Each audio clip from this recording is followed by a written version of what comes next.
sebagian orang, sebagian warga pakai sumur. Itu pun nggak semua. Kalau sumur yang dimanfaatkan dahulu itu sudah mulai kekeringan. Karena perubahan iklim, ke depan air menjadi kunci bagi kehidupan kita. Sekali lagi, air menjadi sangat penting bagi kehidupan kita. Dengan adanya bendungan, ini sangat membantu kami semua yang ada di sini, khususnya warga. Baru alhamdulillah airnya itu jernih. Baru membayarnya juga tidak mahal. Kami bersyukur sekarang udah ada air.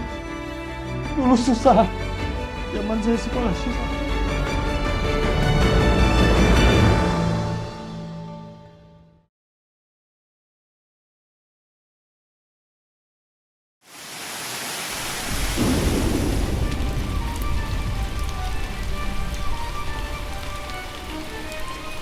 Sebagai negara tropis, Indonesia memiliki dua musim, yakni musim hujan dan musim kemarau.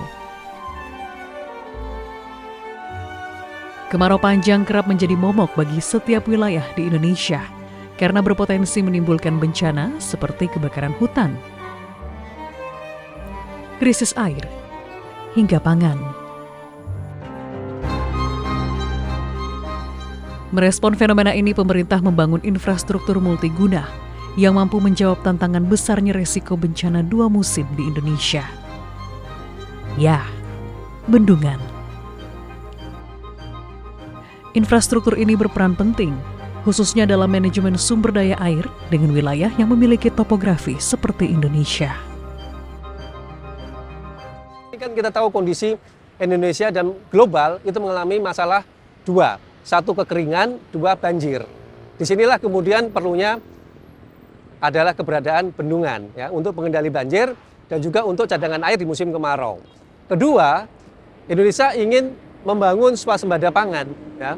Tidak mungkin membangun ketahanan pangan tanpa didukung oleh ketahanan air. Dengan mengucap Bismillahirrahmanirrahim, hari ini saya resmikan bendungan. Sejak tahun 2014, pembangunan bendungan masuk dalam proyek strategi nasional (PSN). Sebanyak 61 bendungan telah dicanangkan, 43 diantaranya telah selesai dibangun, sementara 18 bendungan lainnya ditargetkan rampung pada akhir tahun 2024. Karena tentu bendungan ini memiliki sifat strategis untuk meningkatkan pertumbuhan dan untuk pemerataan pembangunan dalam rangka meningkatkan kesejahteraan masyarakat dan pembangunan daerah. Kemudian, kehadiran bendungan di setiap wilayah ini sangat penting karena memainkan peran kuat dalam berbagai aspek kehidupan sosial, ekonomi, budaya, serta keseluruhan dapat meningkatkan kualitas hidup masyarakat melalui penyediaan air yang lebih baik, peningkatan produksi pertanian, dan pengembangan ekonomi. Maka kenapa itu menjadi proyek strategis nasional. Adapun ketahanan air menjadi indikator bagi Kementerian Pekerjaan Umum dan Perumahan Rakyat (PUPR) selaku kementerian yang membawahi pembangunan infrastruktur bendungan di Indonesia. Tentu kita akan membangun itu tentu berdasarkan kajian terkait dengan kebutuhan ya. Kita sudah menghitung, oh ternyata misalnya aja ini, misalnya di IKN, misalnya macam kita sudah menghitung, oh kebutuhan sampai tahun ini besar segini debitnya, nanti setelah tahun ini akan butuh seperti ini. Nah tentu tadi pembangunan bendungan kita mengacu ke ketahanan air yang ada di sana. Indikator ketahanan air, artinya pemenuhan air per kapita per tahun. Dan saat ini kita baru 66 meter kubik per kapita. Nah sekarang target kita itu sekitar 70 meter kubik per kapita per tahun di tahun 2024 ini. Jadi sekali lagi terkait dengan ketahanan air yang menjadi indikator awal kita.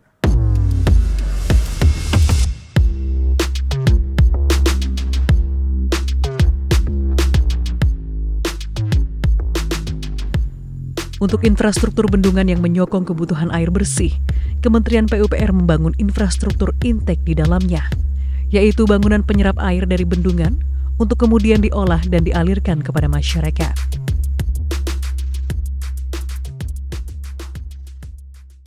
Nah, kita di bendungan itu sudah menyiapkan namanya itu intake. Intake itu adalah tempat mengambilnya air untuk disalurkan ke air baku. Nah, dari situ nanti kewajiban kami di Direktorat Jenderal Sumber Daya Air adalah membuat intake sampai ke pipa transmisi.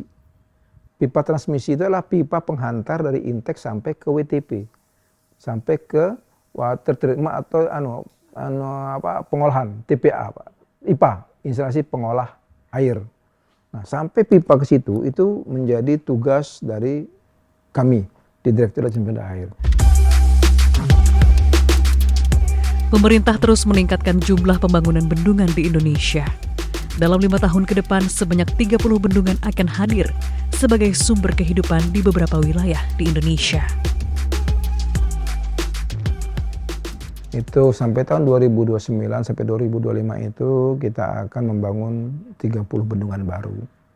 Ini kami sendiri sebenarnya Direktorat Bendungan sudah punya stok sekitar 129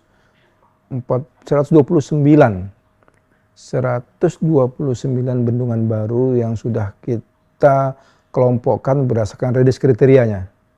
Ada yang sudah sertifikasi, ada yang sudah detail desain, ada yang sudah studi AMDAL Arab, ada yang studi potensi. Jadi kita sudah punya lebih di atas 100 sudah punya persiapan bendungan. Sehingga kalau kita membangun 30 tentu kita akan pilih yang betul-betul sudah siap. Tapi sekali lagi, pertama terkait dengan ketahanan air di daerah itu, kemudian readiness kriterianya, kemudian ketiga kita lihat apakah bendungan-bendungan itu sudah banyak dibangun daerah situ untuk pemerataan pembangunan. Mengelola kelebihan air dan mengatasi kekurangan air adalah fungsi utama dari bendungan. Pengamat pun menilai banyaknya infrastruktur bendungan yang dibangun akan menentukan kemampuan suatu wilayah untuk mengatasi masalah krisis air. Semakin banyak bendungan, maka semakin banyak tempat-tempat untuk menampung air dalam jumlah besar, yang artinya semakin menjamin kebutuhan air di masa depan. Artinya apa juga? Artinya kita bersiap untuk mengatasi krisis air tadi. Ya, tadi saya katakan, krisis air tadi kan satu, kalau tidak dikelola dengan baik menjadi banjir, kalau ini tidak ditampung justru akan mengalami krisis air bersih di musim kemarau.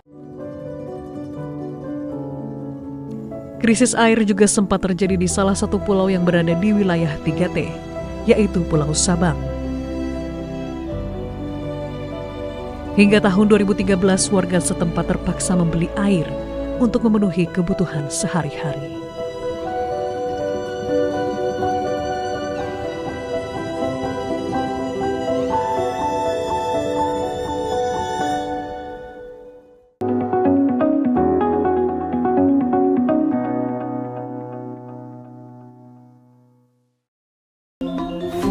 Om Swastiastu. Jawa Pos TV Bali mengucapkan selamat menyambut Hari Raya Galungan dan Kuningan untuk seluruh umat sedharma. Semoga kita semua selalu diberikan kesehatan dan kerahyuan dalam lindungan Ida Sang Hyang Widiwasa. Damai di hati, damai di dunia, dan damai selalu. Om Santi Santi Santi Om. Saya Yom Sagita mengucapkan selamat udara Jawa Pos TV di Pulau Bali. Semoga Jawa Pos TV dapat memberikan tambahan informasi dan hiburan untuk masyarakat Bali. Jaya terus Jawa Pos TV.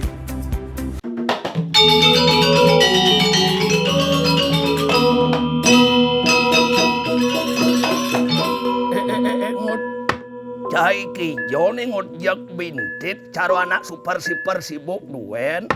Biasa man, dicang ke kantor kepala desa man, mumpung lewat. Memangnya ada pembagian beras raskin guin jani nengut. Waduh, isin polon mana jak pragat bantuan duen. Ngenawang, apang watu sing ketinggalan kereta. We man, ingetang tanggal 27 November ini man akan dilaksanakan Pilkada 2024 secara serentak. Memilih Bupati dan Wakil Bupati Tabanan dan memilih Gubernur dan Wakil Gubernur Bali. Weh, hadi mebeh. jak bongol kuping waulian sewayoya pil duen. Hadi gitu. Pilpres, pilgub, pilkada, jak pil duen dan lima kacaan. Adopis nih nengut. Yang sing adopis nih wajak golput duen bojani. Justru dalam pilkada ini man kita menghindari yang namanya money politik. Apang betul-betul terpilih pemimpin yang berkualitas, bukan pemimpin karena uang. Oke, coba. Wah, Suboyo terdaftar dari pemilih tetap nih. Gampang janiman, gumi subo canggih. Jak klik doen di Google, cek dptonline.kpu.go.id. Tur ingetang, apa? Pilkada Tabanan 2024 pasti nyoblos. Pemilih cerdas memilih pemimpin yang berkualitas. Ingat, satu suara menentukan masa depan pembangunan wilayah di Kabupaten Tabanan dan Provinsi Bali. Jangan golput.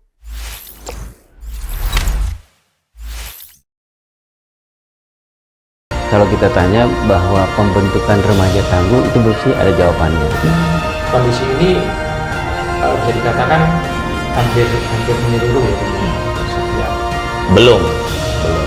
Namun dalam perkembangan regulasi. Halo pemirsa Jawa Pos TV, kembali lagi bersama program Up Close with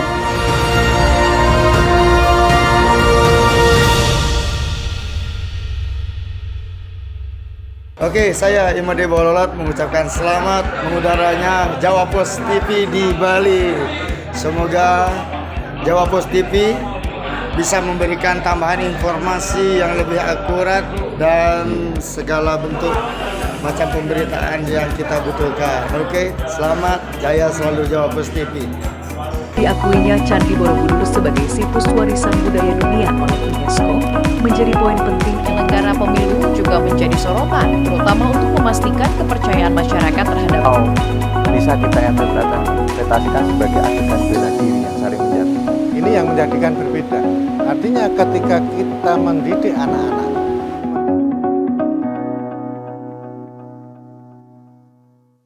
Om Swastiastu, saya Cikek Bulan dari Nata Suara Production penyanyi Koplo Bali mengucapkan selamat mengudara Jawa Pos TV di Pulau Bali. Semoga Jawa Pos TV dapat memberikan tambahan informasi dan juga hiburan untuk masyarakat Bali. Jaya terus Jawa Pos TV Bali. Suksema!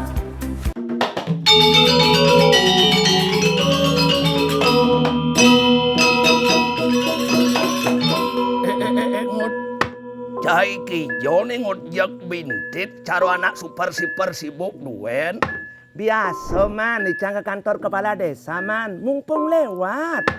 Memangnya ada pembagian beras raskin guin jani nengut. Waduh, isin polon mana jek pragat bantuan duen. Ngenawang, apang waktu sing ketinggalan kereta. Man, ingetang tanggal 27 November ini man akan dilaksanakan Pilkada 2024 secara serentak. Memilih Bupati dan Wakil Bupati Tabanan dan memilih Gubernur dan Wakil Gubernur Bali. Weh, hadi mebeh jak bongol kuping waulian sewayoya pil duen. Hadi gitu.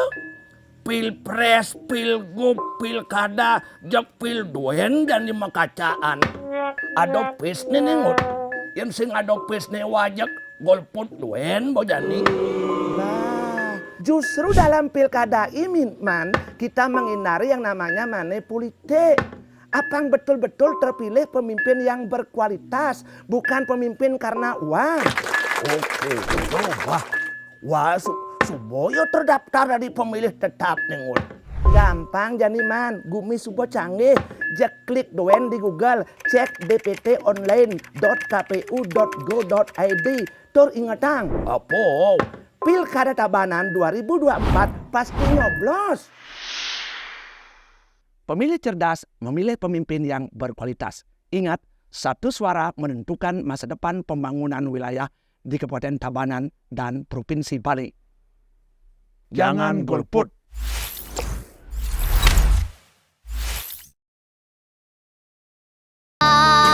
Tukang taksu di sini jagat Bali beragam. She only made it 2 days with a collection. It's like you do anything. Halo sahabat Purnawatan, jumpa lagi dengan saya dari Puna dan Singapura.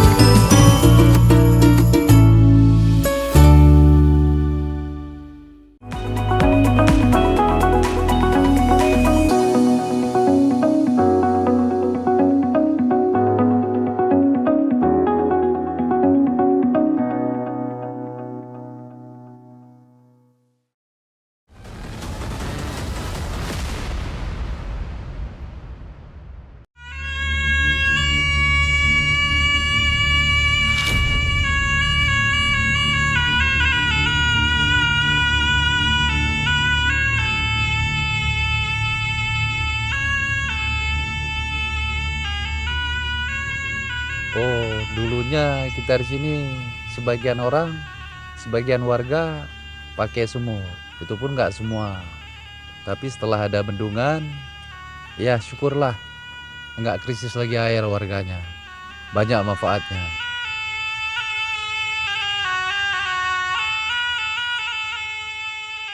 Kalau sumur yang dimanfaatkan dahulu itu sudah mulai kekeringan. Dengan adanya waduk seperti ini yang dikoordinir dengan pihak Perumda, jadi manfaatnya sangat besar bagi masyarakat.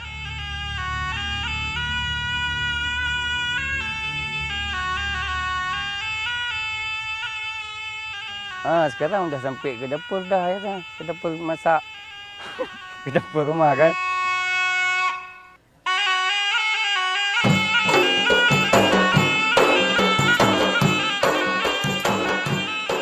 Terletak di wilayah terdepan, terluar, tertinggal, 3P. Pulau Sabang juga sempat mengalami krisis air menahun. Danau Anuk Laut menjadi satu-satunya sumber air warga Sabang pada saat itu. Namun ketika musim kemarau panjang datang, warga terpaksa harus membeli air untuk kebutuhan sehari-hari. Karena posisinya Danau Anuk Laut itu berada di posisi bawah, sedangkan pria laut kapasitas pengolahan yang ada itu tidak mencukupi, sehingga tidak semua masyarakat mendapatkan distribusi air. Untuk menjawab keluhan pemenuhan kebutuhan air bersih, Kementerian Pekerjaan Umum dan Perumahan Rakyat (PUPR) membangun Bendungan Paya Senara yang masuk dalam proyek strategi nasional pada tahun 2015 untuk memenuhi kebutuhan air baku warga Sabang. Bendungan seluas 98 hektar ini memiliki kapasitas tampungan air sebesar 1,30 juta meter kubik dengan distribusi 20 liter per detik setiap harinya. Selama ada WTP kita masih satu WTP itu masih mendistribusikan 20 liter per detik setiap harinya. Jadi dengan kita buatnya bendungan ini, kita ada sumber airnya itu ada 2 titik. Dia itu dari mata air tanah dan air hujan. Dengan dibangunnya bendungan ini sebenarnya sangat bermanfaat bagi masyarakat Kota Sabang, khususnya di Kecamatan Sukakarya dulunya yang sekarang dimekarkan menjadi 2 kecamatan, Sukakarya dan Sukamakmur, di beberapa desanya, sehingga masyarakat yang sebelumnya mengalami krisis air sekarang sudah mulai terlayani distribusi air bersih. Ada sejumlah proses yang perlu dilewati agar air dari bendungan dapat dinikmati oleh masyarakat dalam bentuk air bersih. Air yang sudah tertampung di bendungan akan dialirkan ke intake atau bangunan yang berfungsi menyaring air dari bendungan. Disinilah pencernihan air tahap pertama dilakukan. Setelah melewati proses intake, air akan disalurkan ke Water Treatment Plant (WTP) untuk kembali disaring. Disinilah air yang sudah masuk ke dalam WTP akan diolah untuk menjadi air baku yang layak dikonsumsi.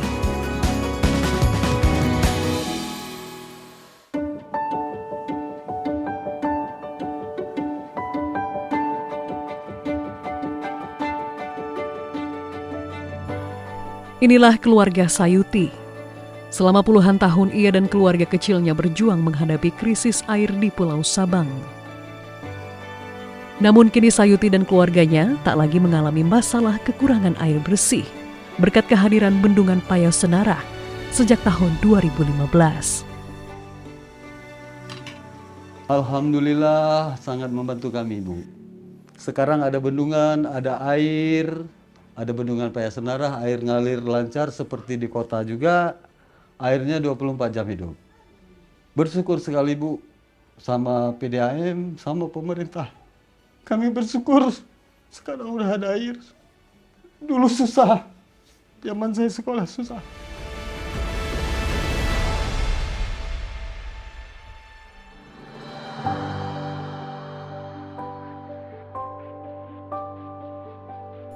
Kini, Bendungan Paya Senara bekerja sama dengan PDAM Tirta Anuk Laut telah melayani air bersih bagi 720 sambungan langganan atau sekitar 3.200 jiwa. Adapun Kementerian PUPR dan PDAM Tirta Anek Laut akan menambah 1 unit WTP di Bendungan Payas Senara, agar debit air yang dialirkan setiap harinya bertambah menjadi 40 liter per detik, dengan perkiraan mampu melayani kebutuhan air bersih hingga 7.000 jiwa. Intake dari bendungan ini itu 40 liter per detik. Yang baru termanfaatkan itu saat ini untuk WTP, pengolahan air itu baru 20 liter per detik, sehingga kita meminta semacam penambahan WTP ke Kementerian PUPR melalui Balai PPW. Nantinya yang akan dimanfaatkan juga untuk didistribusikan untuk sebagian pelanggan di wilayah kota dengan sistem gravitasi. Selain Pulau Sabang, Badan Nasional Penanggulangan Bencana (BNPB) menyebut Kalimantan juga menjadi salah satu provinsi di Indonesia yang kerap mengalami krisis air bersih. Salah satunya di Provinsi Kalimantan Timur. Untuk itu, pada tahun 2014, pemerintah membangun bendungan Teritip di Balikpapan, Kalimantan Timur untuk mengatasi permasalahan krisis air bersih.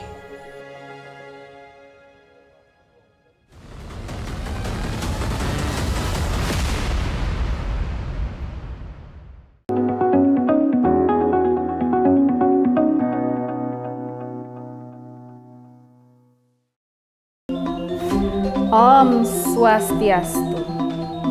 Jawa Pos TV Bali mengucapkan selamat menyambut Hari Raya Galungan dan Kuningan untuk seluruh umat sedharma. Semoga kita semua selalu diberikan kesehatan dan kerahyuan dalam lindungan Ida Sang Yang Widiwasa. Damai di hati, damai di dunia, dan damai selalu. Om Santi Santi Santi Om. Asal dari mana? Kalau untuk asal, saya aslinya dari Gianyar, Pak. Villa atau properti di Bali ini seperti apa sih sekarang? Ya, kalau tren secara desain ya Pak ya. Ini super luar biasa. Super luar biasa, gede banget. Biasa saya di ini kembali bersama saya Novara Krisna di acara Ngopi Bali, ngobrol produktif inspiratif dari Bali.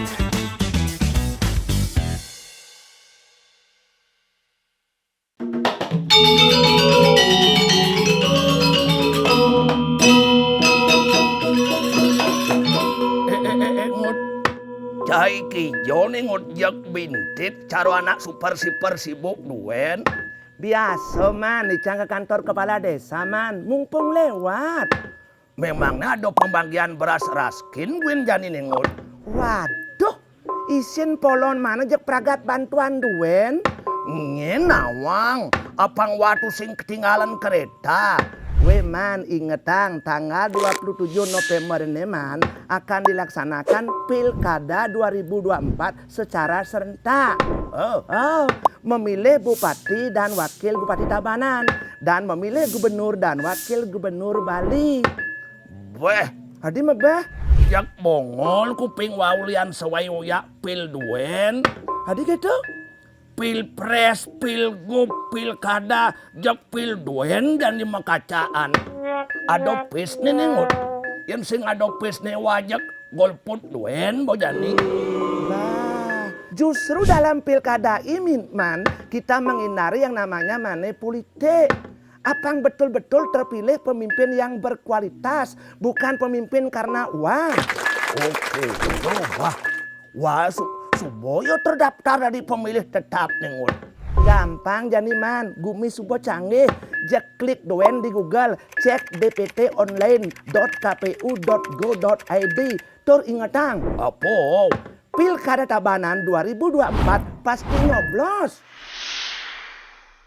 Pemilih cerdas memilih pemimpin yang berkualitas. Ingat, satu suara menentukan masa depan pembangunan wilayah di Kabupaten Tabanan dan Provinsi Bali. Jangan golput.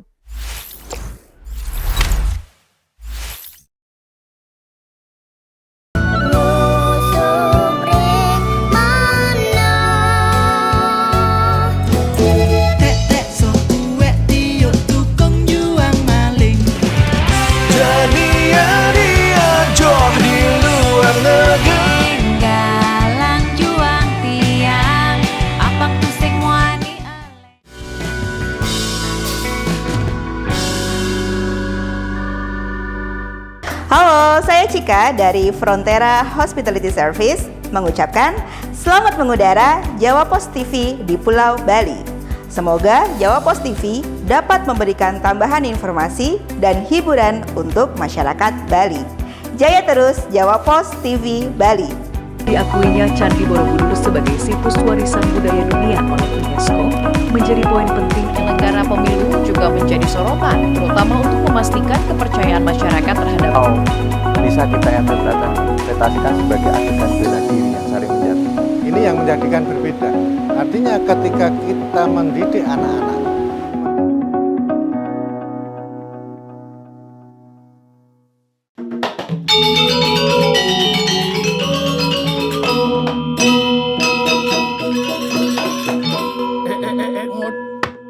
Iki jone ngojek bintit caro anak super sibuk duen. Biasa man dicang ke kantor kepala desa man, mumpung lewat. Memangnya ada pembagian beras raskin win jani nengot. Waduh, isin polon mana jek pragat bantuan duen. Ngenawang, apang waktu sing ketinggalan kereta. Man, ingetang tanggal 27 November ini man akan dilaksanakan Pilkada 2024 secara serentak. Memilih Bupati dan Wakil Bupati Tabanan dan memilih Gubernur dan Wakil Gubernur Bali. Weh, hadi mebeh jak bongol kuping waulian sewayoyak pil duen. Hadi gitu. Pilpres, pilgub, pilkada, jak pil duen dan lima kacaan. Adopis nih nengut. Yang sing adopis nih wajak golput duen bojani. Nah, justru dalam pilkada ini man kita menghindari yang namanya politik. Apang betul-betul terpilih pemimpin yang berkualitas, bukan pemimpin karena uang. Oke, wah, Suboyo terdaftar dari pemilih tetap nengut. Gampang jani man, gumi subo canggih. Jak klik doen di Google, cek dpt.online.kpu.go.id. Tur ingetang, apa? Pilkada Tabanan 2024 pasti nyoblos. Pemilih cerdas memilih pemimpin yang berkualitas. Ingat, satu suara menentukan masa depan pembangunan wilayah di Kabupaten Tabanan dan Provinsi Bali. Jangan golput.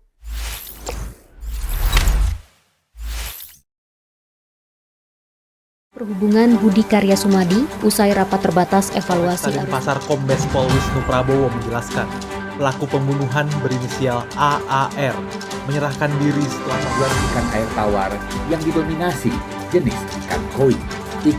Saksikan Beranda Nusantara setiap Senin hingga Sabtu pukul 11 waktu Indonesia bagian tengah hanya di Jawa Pos TV Bali.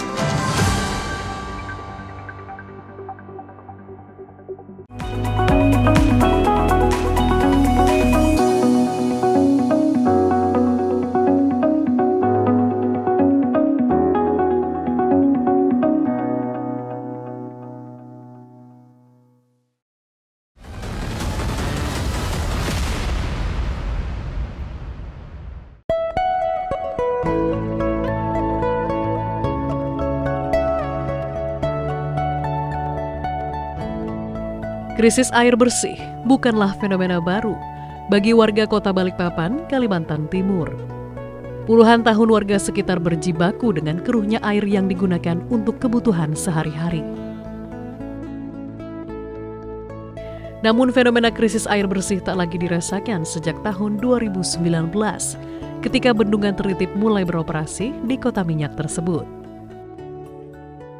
Untuk bendungan Teritip sendiri manfaatnya khusus untuk air baku.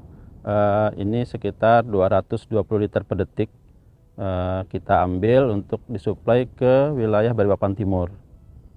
Dan untuk mereduksi banjir itu kita memperhitungkan di kala ulang 50 tahunan dan dapat mereduksi air banjir sekitar 83%. Kita bersama dengan koordinasi dengan pihak Cipta Karya, kita saat pembangunan bendungan Teritip dari pihak Cipta Karya juga bersama-sama membangun IPA-nya. Jadi saat pembangunan bendungan Teritip selesai, bendungan IPA Teritip juga selesai. Jadi setelah IPA Tritip selesai, tinggal kita pemasangan jaringan untuk air bakunya.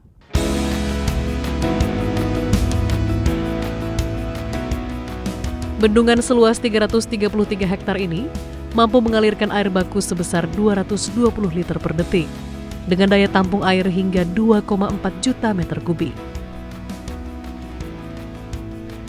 Sejak bendungan beroperasi, warga yang kerap mengandalkan sumur sebagai sumber airnya kini tak lagi mengalami krisis air bersih. Sebanyak 17.000 sambungan langganan atau setara dengan 85.000 warga Balikpapan pun kini telah memperoleh air bersih untuk kebutuhan sehari-hari. Jumlah layanan tersebut meningkat drastis dibandingkan pada masa sebelum bendungan dibangun, mengingat saat itu hanya 3.000 sambungan langganan yang terlayani. Sekarang sumur-sumur dalam warga itu kami tutup semua. Sumur dalam kami pun kami tutup dengan mengandalkan hanya dengan bendungan Tritip gitu kan ya.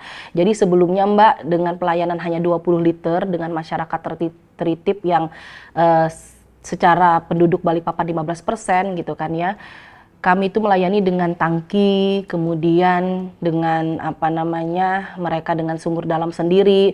Wah, sangat ini sih Mbak, sangat defisit waktu itu gitu kan ya. 10 tahun kami penuh dengan komplain Mbak gitu kan. Tapi dengan adanya bantuan pemerintah, dengan adanya bendungan Tritip gitu kan ya, masyarakat sekarang ya ibaratnya bisa dikatakan dengan candaan ya, saya menjawabnya bahwa mereka sudah bisa pakai shower. Sebelum dialirkan kepada masyarakat, pihak Perumda Tirta Manutung Balikpapan memastikan agar air yang digunakan sesuai dengan standar baku mutu air minum yang telah diatur dalam Peraturan Menteri Kesehatan Nomor 2 Tahun 2023 tentang kesehatan lingkungan.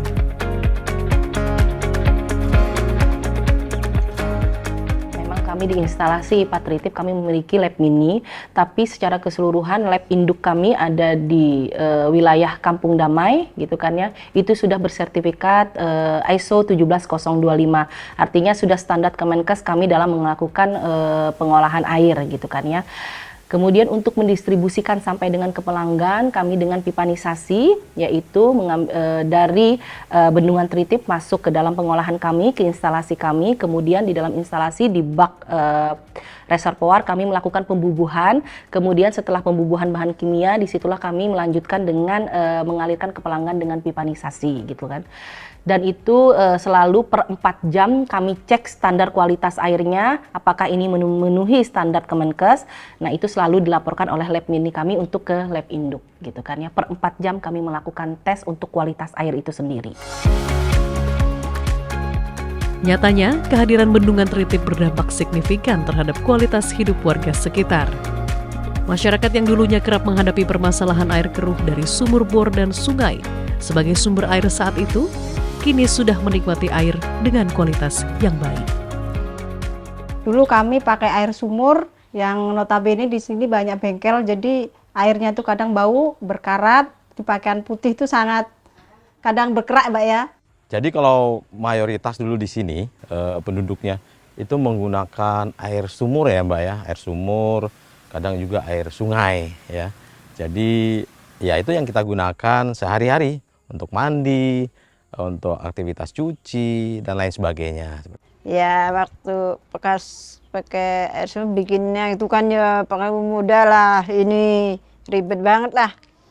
Terus pas waktu panas itu musim kemarau cari air susah, saya sampai ke sana sela api, sampai jauh-jauh lah, orang memang keliling cari air.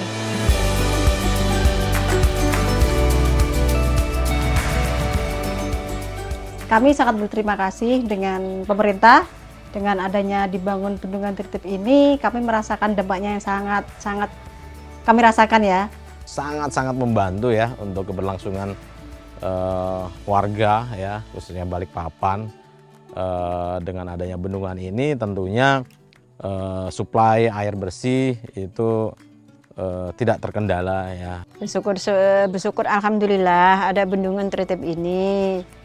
Nyuci saya enak, biasanya kan hemat-hemat air, sekarang alhamdulillah enggak. Baru masak-masak enak, baru mandi-mandi itu enggak menghemat-hemat juga. Baru alhamdulillah airnya itu jernih. baru bayarnya juga enggak mahal.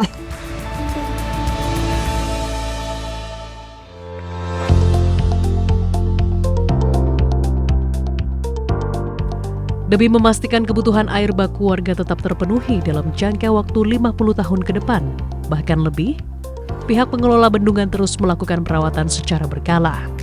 Mulai dari patroli area, pembersihan, hingga memantau pergerakan tubuh bendungan.